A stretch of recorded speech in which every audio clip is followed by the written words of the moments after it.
Who the hell can wait till morning? Talk now at latenightsportsradio.com. 1, 2. Check me out right here, yo. Welcome into the Bob Sullivan Show here on latenightsportsradio.com. If you'd like to call in, the call-in number is 585-633-7487. Big night tonight. My first Vine star or Instagram star, and Ashley Ward from Auburn Athletics photo and video department. Ashley, how you doing tonight? I'm good. How are you? I'm doing very well. I watched the video of you, trying to catch the football.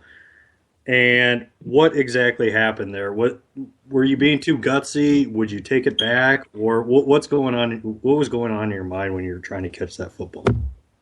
Yeah, so actually it was kind of a bet between me and one of the managers on the football team. So it was one of those moments where I had it in my head that I had to catch it to be able to kind of win the bet. So when it was coming down, I think I just miscalculated where it was coming, and I kind of went a little too far forward, and it went past my hands and just hit me in the face instead.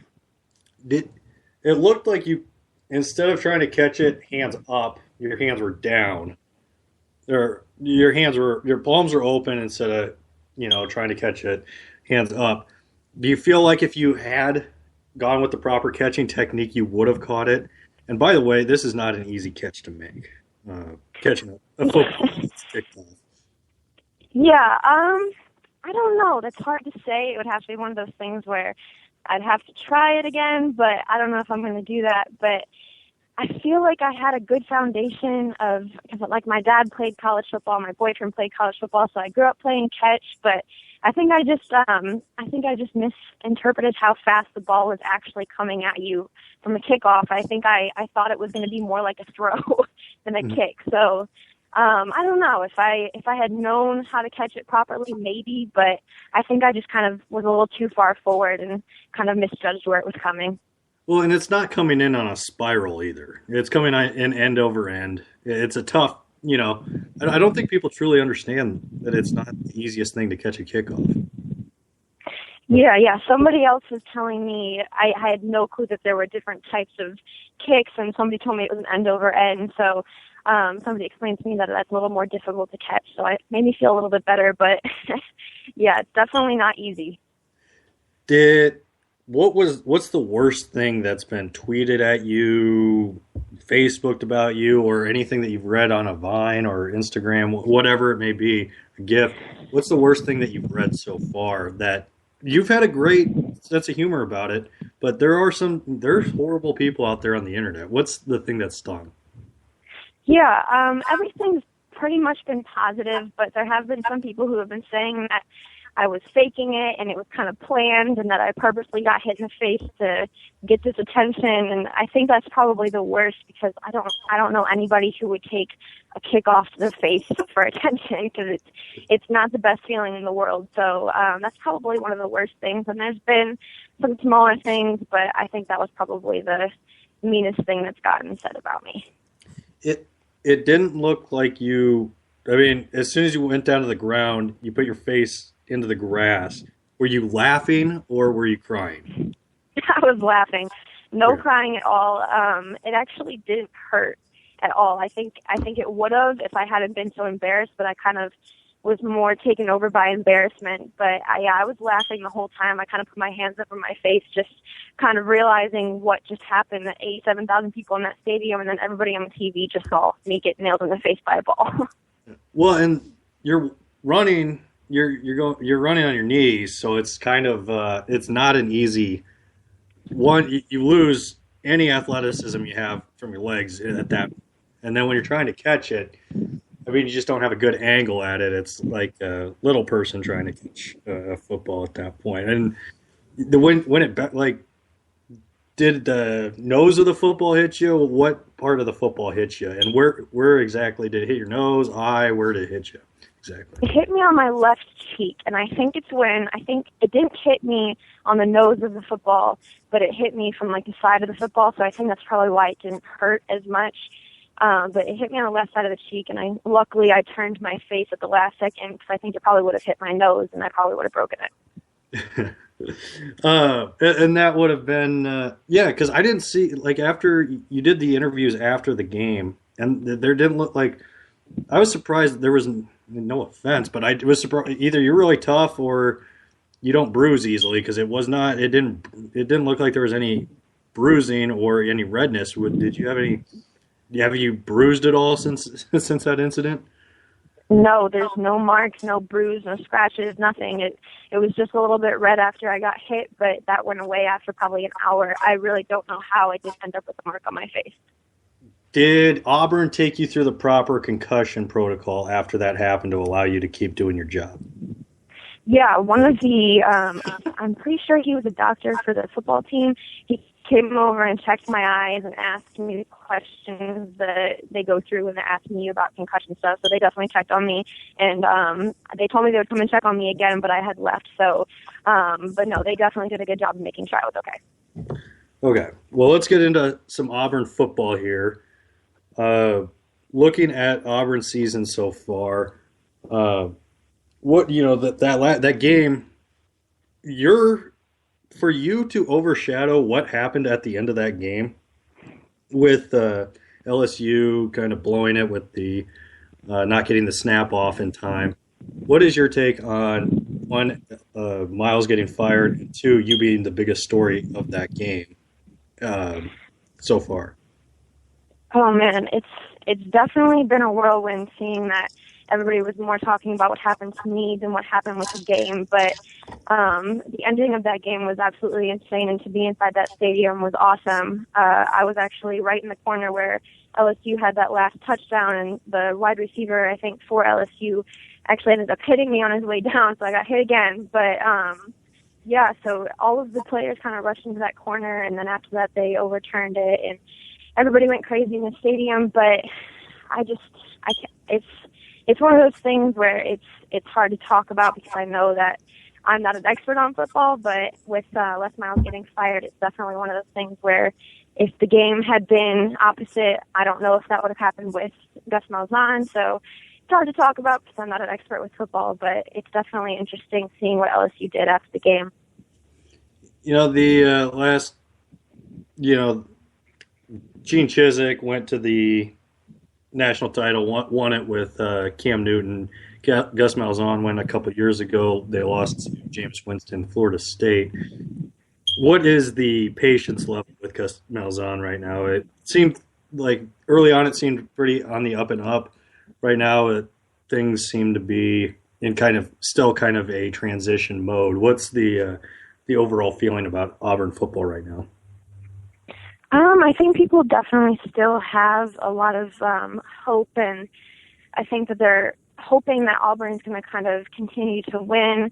I know that the first game against Clemson we lost, which was a disappointment, and since then it's just kind of been one of those game-by-game things, seeing what we do. And with Clemson in the beginning, I know that a lot of people had some questions about Gus's judgment when it comes to putting the three quarterbacks in and having them rotate and not just sticking with the one solid quarterback for that game.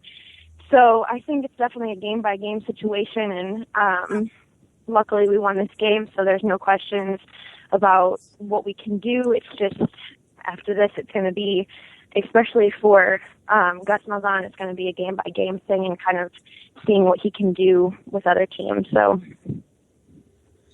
what is the doing video camera work, you did, before we get back into football, when you were catching that ball, did you think, there's always a time in like a basketball game where you see a basketball get overthrown over the basket into the media section, whether somebody's holding a camera or not. You see somebody in an NFL game, like a rusher fall into a bunch of cameramen. How bad would it have, obviously it would have been horrible, but have you talked to anybody that's been hit while they're holding a camera with, whether it be a person, a ball, whatever it may be. Have you needed to go into any like counseling and get other opinions from people as how bad yours was or how bad yours wasn't as far as getting hit with the football? Yeah, so one of the other photographers came up to me, and she was kind of to, like, console me, because I think she knew that I was going to be embarrassed, and she told me that she actually had her finger broken at a football game. I think one of the players ran into her, so she was holding her camera, and a player ran into her, and she broke her finger, and obviously Auburn's doctors had to come help her and put a little cast on her finger. But I've actually gotten hit before with a camera in my hand. And when you have a camera in your hand, you're not looking at what's going on around you, so you're kind of limited vision-wise. But it's a lot. It could be a lot worse if I was holding the camera. But obviously, I was purposely going for it, so there was no camera in my hand. What is the most exciting? I mean, obviously, being on the Bob Sullivan Show, that show is amazing enough in itself. But what's the most? Yeah, I mean, I saw a tweet that you could get a Tosh Web redemption. I think that would be awesome. But what's the best offer you've gotten so far? And have Tosh's people contacted you? So I'm obviously hoping that I can do a redemption with Tosh Buenel, but I just was actually at ESPNU in Charlotte, did an interview with them on TV, and then I did a FaceTime interview with Inside Edition. So both of those aired. Inside Edition aired last night, and then ESPNU just aired tonight. So those have probably been the biggest ones, but I've done a lot of radio shows, and I really enjoyed talking to everybody about it. You need to add a dramatic aspect to it, like where it like you get a I don't know, like post-concussion syndrome, post-concussion, or you turn it, you pretend like you have like kind of Rocky flashbacks type of thing from brain damage or something. You need to add an aspect like that. Make it a little more dramaful. Yeah. Have you had to sign anything that says you will not sue the NFL or the college football for a football-related head injury? No, nothing like that. That is good. Well, back to Auburn football. With Auburn being in the SEC West, being in the same division as Alabama, who has won 4 national championships, is there a jealousy factor or no jealousy, just pure hatred for Alabama? Oh, probably just pure hatred. When you go to Auburn and you're an Auburn fan, it's kind of required. And I grew up an Auburn fan, so Alabama has kind of always been that school that I'm not the biggest fan of. But no, when it comes to sports and athletics, it's always just beat Alabama. So no jealousy, just hatred. Is there any respect factor though? Like I always hated the Miami Heat or the Chicago Bulls in basketball when I was as a Knicks fan. But I respected Jordan. I respected Pat Riley with the Heat. Is there a respect factor, or is it just respect goes out the window? It's just that's it. Oh, man, that's hard to say because I think a lot of Auburn fans would say that there's no respect for Alabama. But as a sports fan and somebody who's kind of in like the media industry, I think it's hard not to have respect for a team who's won as many times as they have. And I know that some people will probably kill me for saying that, but no, I think it's no matter who it is, if they're a good team and they have won as many times as Alabama has, there's definitely respect for them. But as an Auburn fan, I'm gonna go ahead and say there's no respect. So as a sports fan, respect. As an Auburn fan, no respect. Okay. Last kind of thing before we go, kind of a game. It's there was a TV show, Pros versus Joes, back in the day, where former athletes would go against these guys who thought they could be athletes and whatnot, and it was a good show, but it didn't have a lot of sting to it. So we'll do Ashley versus pros, but we'll do a catching version. All right, so name me 3 athletes that you think you could have. Like you have a machine shooting footballs out at you. Who do you think are 3 athletes that you could beat? It doesn't even have to be football players. It doesn't have to be a baseball player. It can be any athlete. and you could beat them, those three athletes in the catching game? Oh. Oh, man. I don't know. That's very difficult, seeing as everybody in the world has pretty much seen me not be able to catch a ball. But this gives you a chance to call out some athletes that you don't think could catch. Ooh, if you man. want. I'm going to say Hope Solo. Ooh, that's a good one. Yeah, she's a goalie, so she catches soccer balls all the time. And then I'll just throw out my two of my favorite athletes. I'm going to say Michael Jordan and then Derek Jeter. Okay. I can accept that. Those, I could not be any of those, but in my head I'd like to think that maybe someday. Well, Jeter uses a glove, and he catches a baseball that's not very big. So if it's a football coming at him, I mean, it's not a guarantee that he's going to catch it. And Jordan, you know, he could shoot, and he could, you know, play defense and steal ball, but, you know, when he has a football coming at him, you know, I think you would have a shot. Thank you. Well, Ashley, before I let you go, do you want to tell everybody where we can find you on Twitter, the internet? Yeah. My at name is Ash Laward, ASHLAWARD. Same with Instagram. Okay. Oh, one last question. As far as I know that these people become big as far as Vine stars, YouTube stars, whatnot. Have you seen any money thus far in the Vine world from being a Vine sensation? And have you talked to any lawyers or agents about it? I haven't seen anybody, and I haven't talked to any agents or anything about it. I think that's maybe it's only been 3-4 days. I think it's maybe a little premature, but if it keeps going as it is, we'll see. So that's definitely up in the air right now. Okay. All righty, Ashley. Well, thank you very much for being on. Thank you very much for being cool about everything that has happened. That is the one thing about somebody getting injured or somebody doing boom goes the dynamite or something. They're not cool about, something embarrassing happening. Thank you very much for being cool, and thank you very much for your time on my show tonight. Yeah, thank you for having me. I enjoyed talking to you. Thanks. And we'll be right back here on the Bob Sullivan Show with Alex B. Smith. Talk some NFL lines and some college football lines here on the Bob Sullivan Show on LateNightSportsRadio.com.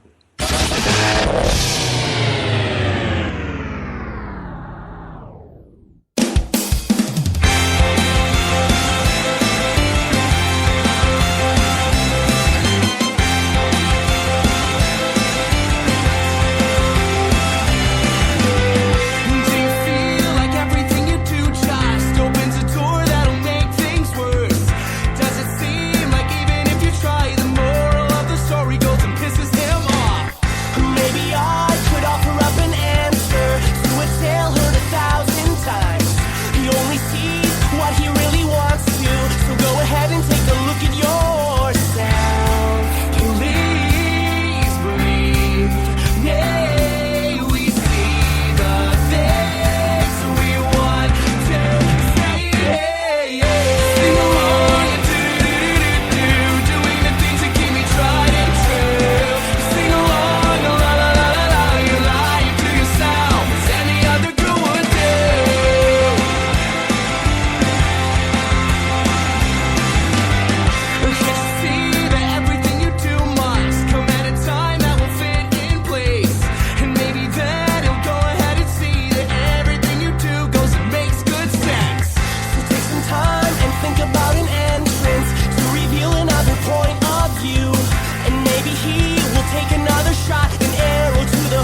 Who the hell can wait till morning? Talk now at latenightsportsradio.com.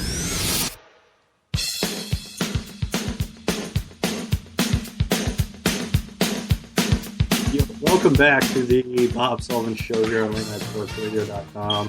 I'd like to thank Ashley Ward for being on, being cool, being a good sport about her Auburn situation of getting hit in the face. Here in the second portion of hour number 1 and the only hour of this show, back with Alex B. Smith of axsmithsports.com. Alex, how you doing tonight? I'm doing pretty good. It's nice to be on your show again.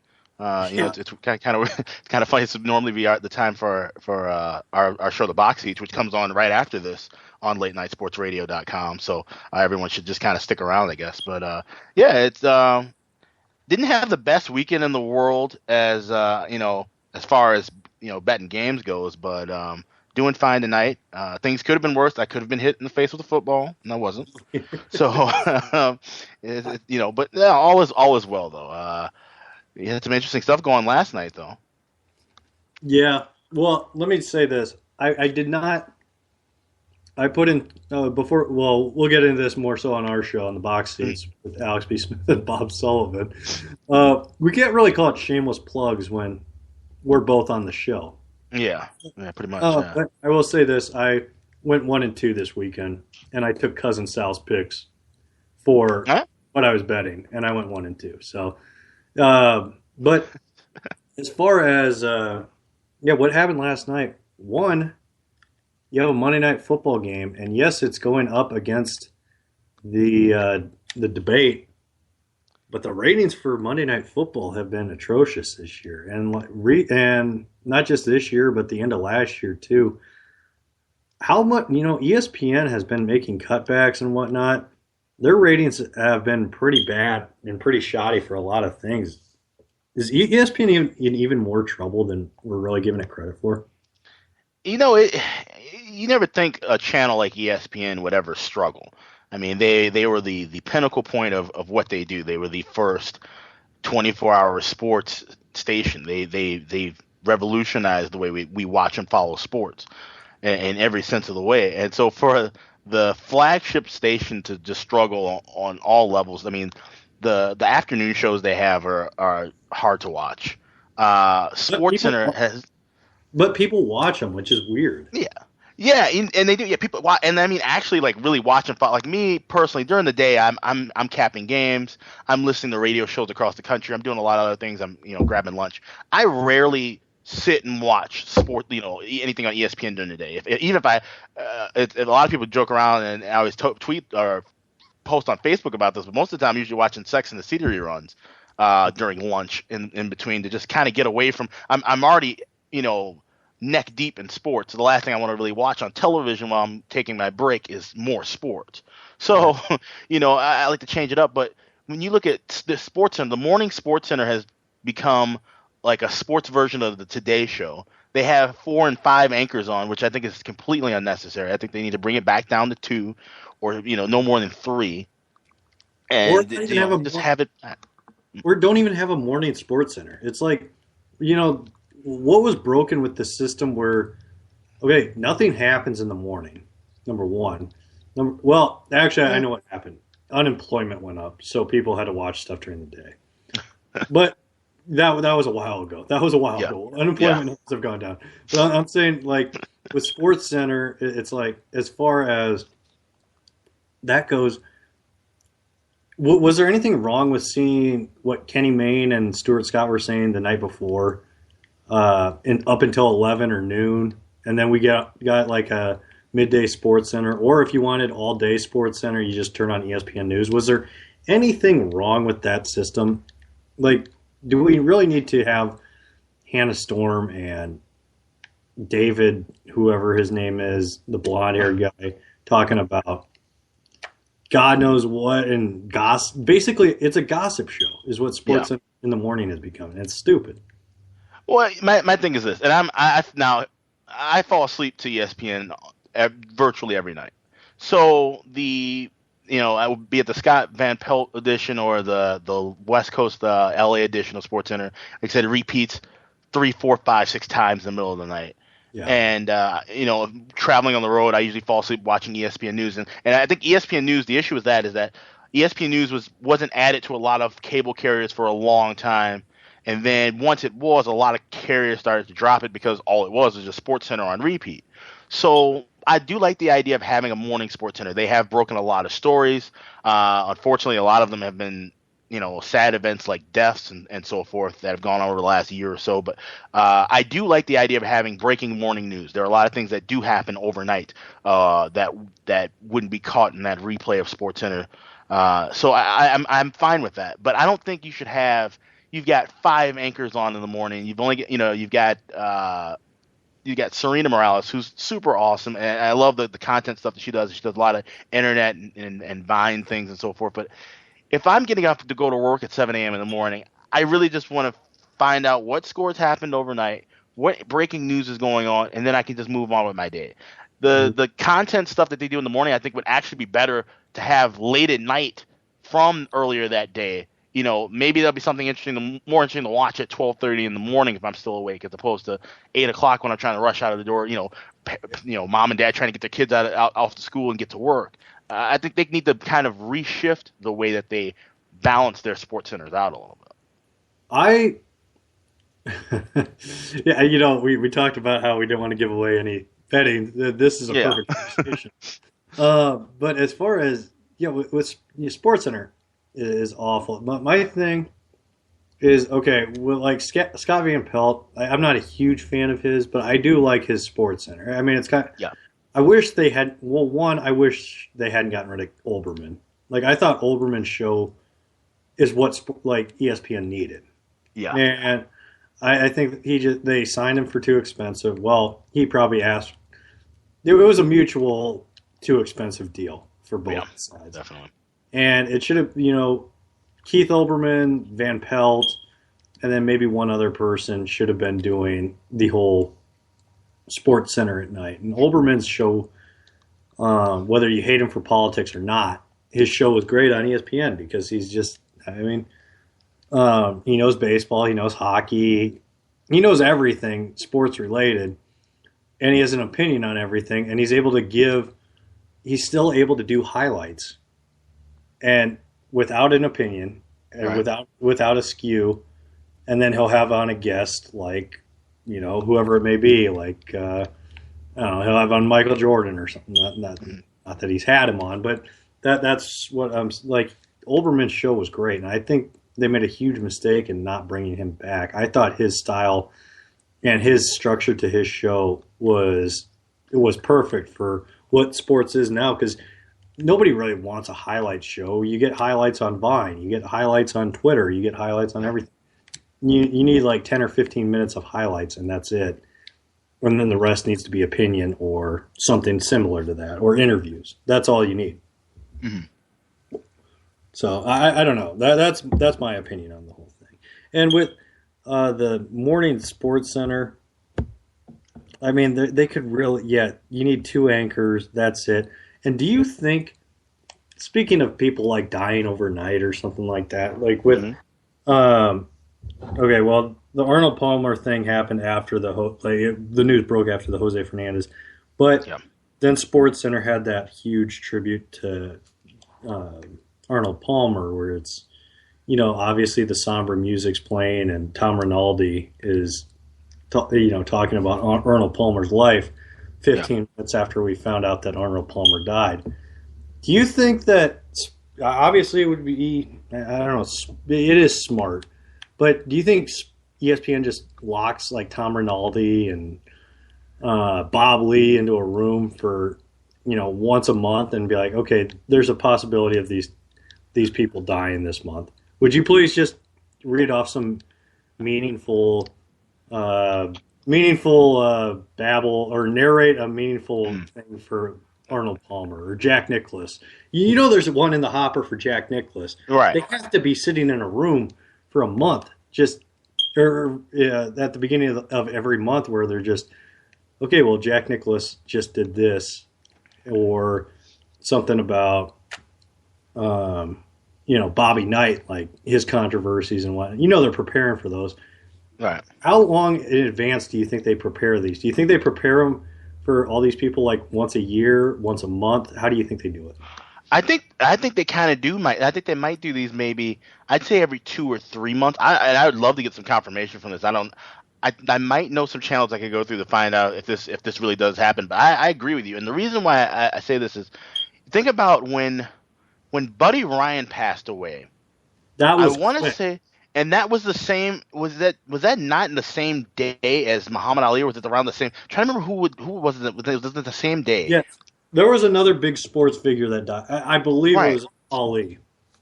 Right. And so they had things, and even with Ali, I feel like when both of them passed, they had a lot of things already kind of lined up. And if you think about it, it makes sense. We know these people are getting older, people who have dealt with both, Ali and Buddy Ryan were both dealing with illnesses for a very long period of time.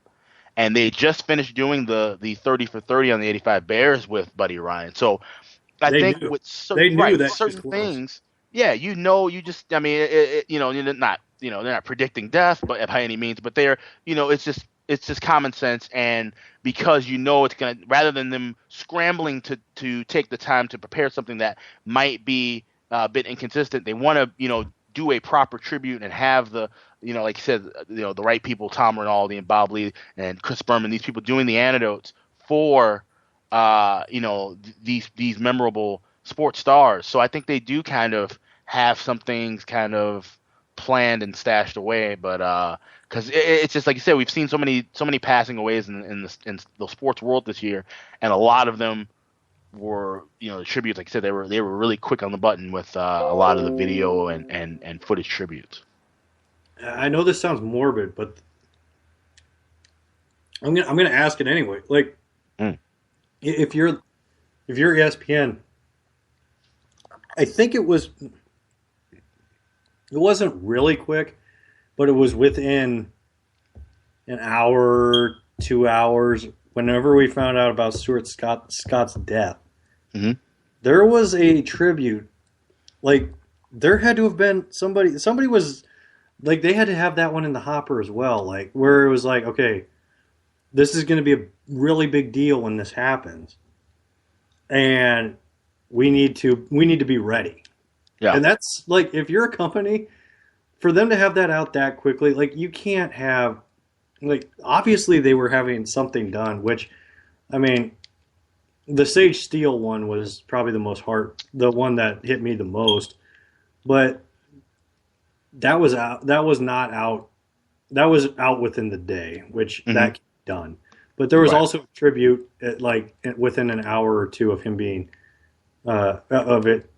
being confirmed. And that, if I would feel really uncomfortable if my employer had like a memorial video ready for me, yeah, just in the hopper. I know he had cancer, but nobody knew how bad it was. No, people knew it was bad, but nobody knew that. I was shocked when he died. People at ESPN were shocked when he died, but because he never knew how serious it was, and they never knew how serious it was. But that, I would be really uncomfortable if my employer had a memorial prepared for me in the hopper, basically. But at the same time too, we talked about it. With Stuart Scott, he'd just been given the Jimmy B Award at the ESPYs that year. So in getting things done for that as well, they almost kind of did have footage. They had enough footage, and they probably, granted, ESPN, their studios are massive. They could record a sound clip, obviously, in no time.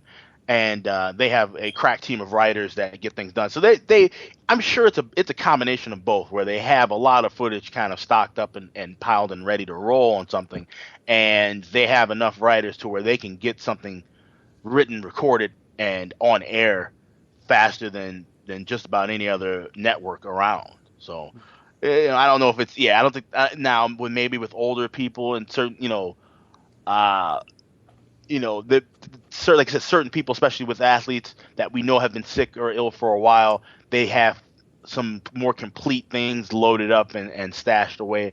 But and like I said, it makes a difference. You saw Eduardo Perez's response to Jose Fernandez passing, and that was raw and real, and it caught, you could see the genuine surprise and emotion as he talked about it. And so there is a difference, and obviously, like you said, you still don't know how people are going to react. Think about Hannah Storm and how many times she's had to announce all of these different people that we've mentioned, usually during the morning. So, you don't know how they'll respond and how they'll react to what they hear. But yeah, I mean, like I said, we're talking about it. They are the forefront of sports. This is, they are the CNN of sports. They are the ones to bring most of the news that we hear. Even though, like I said, even in the days of Twitter and the internet, they still break about 25 to 30% of the sports news in the world that we get to hear first. So they have to kind of be on their, cross their T's, dot their I's with certain things. Well, and as sad as it sounds, I mean, I don't really watch ESPN.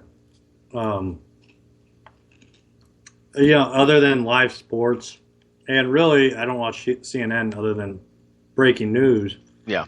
But it's funny, but I mean, if I need something I like a lot of ESPN's writers, and if there's a story like the Jose Fernandez thing, like, that I'm going to ESPN.com. I'm definitely not going to go turn on ESPN to, hear somebody talk about it. Not that I don't want to hear somebody talk about it, but just to read stories about, okay, what happened? Okay, what's the fallout from this? All right. But I'd rather read that stuff than, The Eduardo Perez, I was able to see that on ESPN.com. But if I need sports, I'm going to ESPN.com. If I need news, I'm not even going to CNN anymore. I'm just going to Googling the story, and then going to Google News. And really, that's all you need. And as far as ESPN goes, and the whole Jose Fernandez thing, I've had a couple players that I've coached that have died in the last couple of years in car accidents and whatnot. And, I'm not a morbid person or anything like that, but with the Jose Fernandez thing, like, that one kind of hit me as far, like, I'm not, when an athlete dies, I'm sad, but I'm not like drawn to it. This one I was kind of drawn to because I've experienced somebody died in a boat crash, but 2 car accidents that killed players that I coached. Right. And I've so that one I was kind of emotionally attached to, where it is very sad, and the Jose Fernandez thing, but man, on I guess not even a lighter note, but on that note, like when the Joe Paterno news broke and the Gary Sandusky stuff was coming out, like that. So that story came out on like a Friday/Saturday at the end of a news cycle. Yeah. That story, like, because I remember Nebraska, or because Penn State played that weekend against Nebraska, not really that big of a deal. Yeah. And then that Monday, or maybe it was Michigan State versus Penn State, but then the Monday, everybody's like, "Whoa, did anybody see what came out on Friday?" It was not talked about until Monday, and then everybody started criticizing, and then Paterno lost his job. I feel like the ability to digest a story, or to take in a story and digest a story, is a little, it's a little slow anymore. Like, people either overreact or underreact to something. And I felt like for the Twitter era, that was way underreacted to for what that was. And that was like 2010, 2011? Yeah, sure. Yeah. That was one of like the worst stories, and that took at least a good 2 days for people. Like, Sandusky was arrested. The story was out there, and then Matt Millen's defending Joe Paterno, and I still don't understand how people defend Joe Paterno. But I don't even know if I have a question here. But do you have any thoughts? Well, no, you bring up a great point, and this goes back into saying what the point that I was wrapped up was a little bit earlier about how ESPN, like I said, even in the Twitter and internet era, they still break a lot of the news we hear. And with that being said, they, much like CNN, when they get news, it's not always the magnitude of the news. It's the way in which they release it. A lot of the outrage or lack of outrage or our response is drawn by how a certain story is released. If you watch your local news now, you've seen way more breaking news stories in the last 5 years than you probably have in the last 20 years combined. And I can say that for certain, being from Chicago and even up until recently still being able to watch local Chicago news on my television here in Minnesota and, of course, following it online. But in a lot of places, we grew up in an era where breaking news was like, whoa, like, stop everything you're doing, sit down, you got to hear this. Now breaking news is, okay, this just happened right this minute, but it may not be of the magnitude of breaking news from, before the internet age. And so I think that also kind of spins how we respond to things.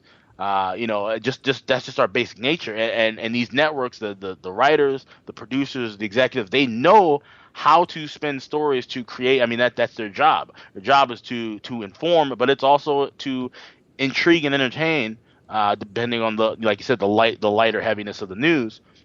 But they want to capture our attention at all times, and so they do these little things here and there to go back and and capture our attention, and how we respond to it is based on how they direct it toward us.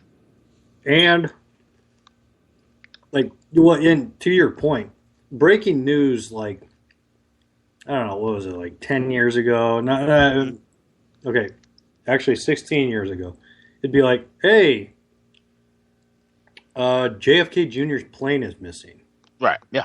And you're like, whoa. Now it's like some white trash guy in Carter Lake, Iowa blew up his RV, and that's breaking news on CNN or something like that.